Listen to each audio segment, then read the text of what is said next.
মিষ্টি বাতাস বর্ষা বইছে আষাঢ় মাসের কালে, হলুদিয়া সুবাস ছড়ায় কদম ফুলের ডালে। হাই ভিউয়ার্স, আষাঢ়ের প্রথমে কৃষকের আলো ইউটিউব চ্যানেল থেকে আপনাকে জানাই শুভেচ্ছা। আপনারা দেখতে পাচ্ছেন ক্যামেরায় দেশি জাতের খেজুর। এই দেশি জাতের খেজুর শৈশবকালের অনেক স্মৃতি মনে করে। প্রতিদিন সকালে ঘুম থেকে উঠে পাকা খেজুর কুড়ানোর সেই স্মৃতিগুলো আদৌ চোখের সামনে ভাসতেছে। এই আষাঢ়ের শুরুতে আমাদের দেশীয় জাতের খেজুর এবং খেজুর গাছ প্রায় বিলুপ্তির পথে। এই খেজুর থেকে আমরা খেজুরের রস বা গুড়, আবার খেজুর পেয়ে থাকি।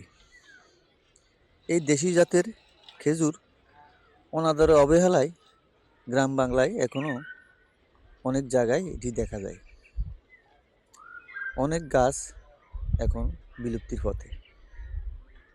এই দেশি খেজুরে রয়েছে vitamin A, B, C, calcium, iron এবং বিটা ক্যারোটিন, যা আমাদের শরীরে রোগ প্রতিরোধ ক্ষমতা বাড়ায়।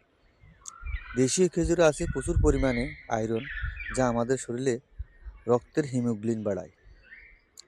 অ্যামোনিয়া রোগীর জন্য দেশীয় খেজুর অত্যন্ত উপকারী। এতে ভিটামিন এ থাকায় চোখের ও ত্বকের জন্য খুবই উপকার। এতে রয়েছে প্রচুর পরিমাণে ডায়েটেরি ফাইবার, যা আমাদের পেট ভালো রাখতে সাহায্য করে।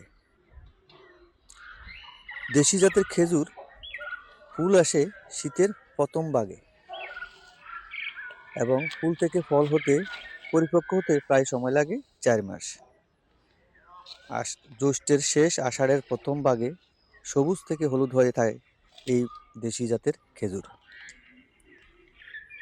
আপনারা দেখতে পাচ্ছেন এক একটা গাছে 8 থেকে 10টা খেজুরের কাঁদি হয়, আবার এক একটা কাঁদিতে অনেকগুলো ফল হয়ে থাকে। এই দেশি জাতের খেজুর পাকানোর পদ্ধতি প্রায় 90 দশকের সকলের জানা।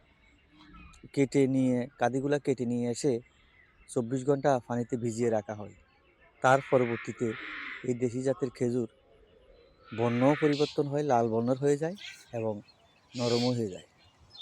এটা 90 দশকের ছেলেমেয়ের কাছে অতি পরিচিত। বর্তমান বিংশ শতাব্দীতে এসে এখনকার সমাজের ছেলেপেলেরা হয়তো এটার সাথে খুব একটা পরিচয় নাও হতে পারে। ধন্যবাদ। আজকের মতো এখানে।